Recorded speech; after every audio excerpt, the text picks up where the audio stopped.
বিল্লাহিমিনাশ-শাইতানির-রাজিম। বিসমিল্লাহির রহমানির রহিম। আসসালামু আলাইকুম ওয়া রাহমাতুল্লাহ। প্রিয় শিক্ষার্থীবৃন্দ, আশা করি সবাই ভালো আছো। আজকে তোমাদের তৃতীয় শ্রেণীর ইসলাম ও নৈতিক শিক্ষা ক্লাসে সবাইকে স্বাগত জানাচ্ছি। আমি Raihan sir, Light Fair School, Shahzadpur campus. প্রিয় শিক্ষার্থীবৃন্দ, ইতিমধ্যে আমরা পাঠ্য বইয়ের পড়া শেষ করেছি। আজকে তোমাদের রিভিশন ক্লাস। আজকে আমরা চতুর্থ অধ্যায় থেকে কিছু আলোচনা করব। চলো আমরা চলে যাই চতুর্থ অধ্যায়ে।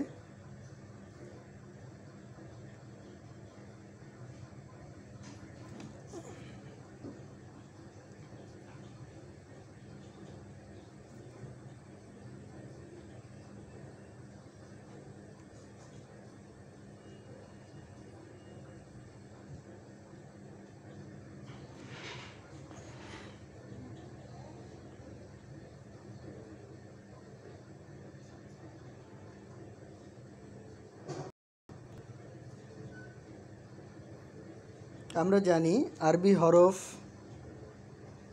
29টি।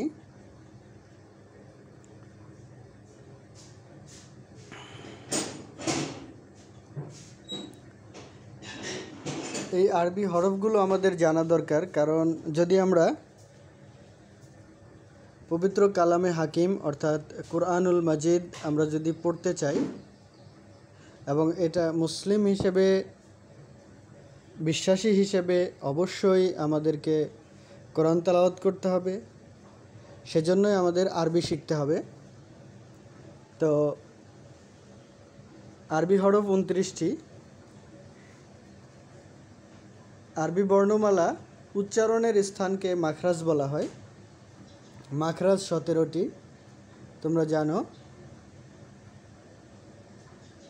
এই 17টি মাখরাজ যদি আমরা না জানি তাহলে আমাদের উচ্চারণ শুদ্ধ হবে না, উচ্চারণে ভুল থেকে যাবে।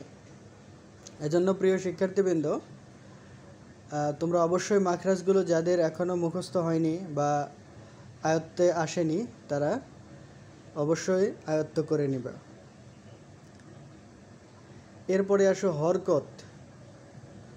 হরকত কাকে বলে? হরকত হচ্ছে আমরা যে ইংরেজিতে ভাওয়েল,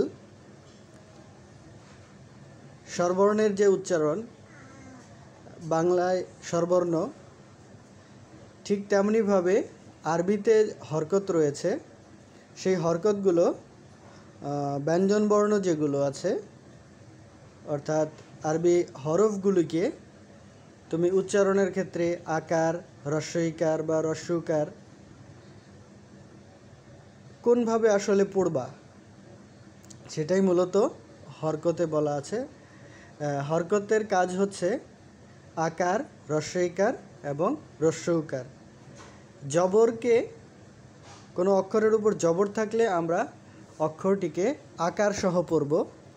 কোনো হরকতের নিচে, কোনো অক্ষরের নিচে যদি জের থাকে তখন আমরা হ্রস্বইকার উচ্চারণ করব।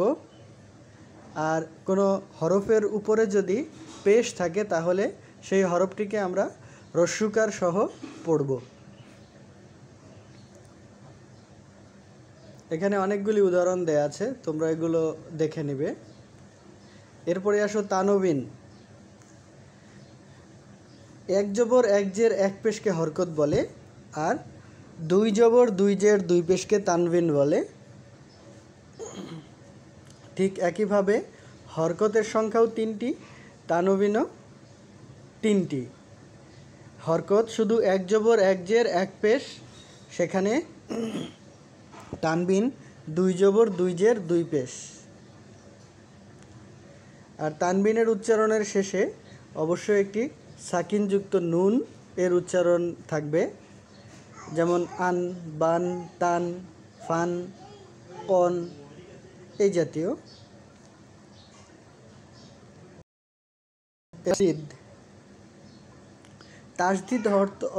তাসদিদের কাজ হচ্ছে দ্বিত্ব উচ্চারণ, অর্থাৎ একই অক্ষরের দুইবার যদি থাকতো, আমরা যেভাবে উচ্চারণ করতাম, তাসদিদের মাধ্যমে মূলত ওই দুইটা অক্ষরকে একটা অক্ষরে পরিণত করা হয়েছে আর আরেকটি অক্ষরকে উজ্জ করা হয়েছে, তুলে দেওয়া হয়েছে। এজন্য তাসদিদ থাকলে সেখানে অবশ্যই আমাদেরকে দ্বিত্ব উচ্চারণ করতে হবে। যেই হরফের উপরে বা যেই অক্ষরের উপরে তাসদিদ থাকবে সেই অক্ষরটি দ্বিত্ব উচ্চারণ করতে হবে। যেমন আল্লাহ, এই লামের দ্বিত্ব উচ্চারণ হচ্ছে আল্লাহ। আম্মা, মিমের দ্বিত্ব উচ্চারণ। এরপরে শব্দ গঠন। আমরা জানি বিচ্ছিন্ন বর্ণগুলোকে বলা হয় হরফ বা বর্ণ, আর যখন এদেরকে একত্র করা হয় নির্দিষ্ট একটি শব্দ, মনের ভাব প্রকাশক একটি শব্দ যখন আমরা তৈরি করি, তখন সেখানে কয়েকটি হরফকে একত্র করা হয়। এই একত্র করাটাই মূলত শব্দ গঠন। শব্দ গঠন আমরা এখানে দেখতে পাচ্ছি যে কফ জবর ক, লাম জবর লা, কলা, কাপ জবর কা, লাম জবর লা, কালা। এই যে দুইটি হরফ দিয়ে, দুইটি বর্ণ দিয়ে একটি শব্দ তৈরি হচ্ছে। আবার বাংলায় আমরা বলতে পারি যেমন মা, একটি হরফ দিয়েই একটি শব্দ বা একটি বর্ণ দিয়েই একটি শব্দ এখানে তৈরি হয়েছে। অর্থাৎ যেই শব্দের উচ্চারণের একটি নির্দিষ্ট অর্থ রয়েছে সেটিকেই আমরা শব্দ বলি। আবার কয়েকটি শব্দকে যদি সংযুক্ত করি সেটা আমরা একটি বাক্য পাই। প্রিয় শিক্ষার্থীবৃন্দ, এরপরে আসো মদের হরফ। মদ অর্থ হলো টেনে পড়া, লম্বা করে পড়া, দীর্ঘ করে পড়া। অর্থাৎ যখন আমরা উচ্চারণ করি আরবি হরফ, তখন কোনো একটি অক্ষরকে আমরা লম্বা টেনে পড়ে যাই উচ্চারণ করার সময়, আমরা পড়ার সময় লম্বা টানে পড়ে যাই। তখন সেই কেন আমরা সেটা পড়ি? কারণ মদের হরফ। মদের অনেকগুলি প্রকার আছে। তো প্রথমে আমরা মদের 3টি অক্ষর জেনে নিই। আলিফ, ওয়াও, ইয়া। আলিফ, সব জায়গায় আলিফ থাকলে সেটা মদের হরফ হবে না। মদের হরফ হতে হলে শর্ত আছে। আলিফ যখন খালি থাকবে, আলিফের উপর বা নিচে কিছু থাকবে না, কিন্তু তার ডান পাশে জবর থাকবে। ওয়াও সাকিন, অর্থাৎ উপরে সাকিন থাকবে, সুকুন যেটাকে বলা হয়। সেই সাকিন থাকলে তার ডান পাশে যদি পেশ থাকে, এবং ইয়া সাকিন, তার ডান পাশে জের থাকতে হবে, তবেই সেটা মদের হরফ। যেমন বা আলিফ জবর বা, এক আলিফ টানতে হবে। বা ওয়া পেশ বু, এক আলিফ টানতে হবে। বা ইয়াজের বি, এক আলিফ টানতে হবে। আর স্বাভাবিক উচ্চারণ ছিল বা বু বি। আর যদি মদের হরফ হওয়ার কারণে এখানে উচ্চারণ করতে হবে বা বু বি। এই ছিল আজকে আমাদের রিভিশন ক্লাস 4th অধ্যায়ের। আশা করি আবার তোমরা পড়ে বুঝবে।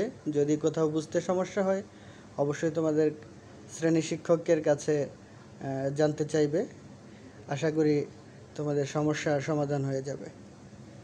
প্রিয় শিক্ষার্থীবৃন্দ, এই প্যান্ডেমিকের মধ্যেও তোমরা তোমাদের পড়াশোনা চালিয়ে যাও, গাফেলতি করবা না, তাতে তোমাদের নিজেদেরই ভালো হবে। সবার সুস্থতা ও দীর্ঘায়ু কামনা করে আজকের ক্লাস শেষ করছি। ওমা তৌফিক ইল্লা বিল্লাহ। আল্লাহ হাফিজ।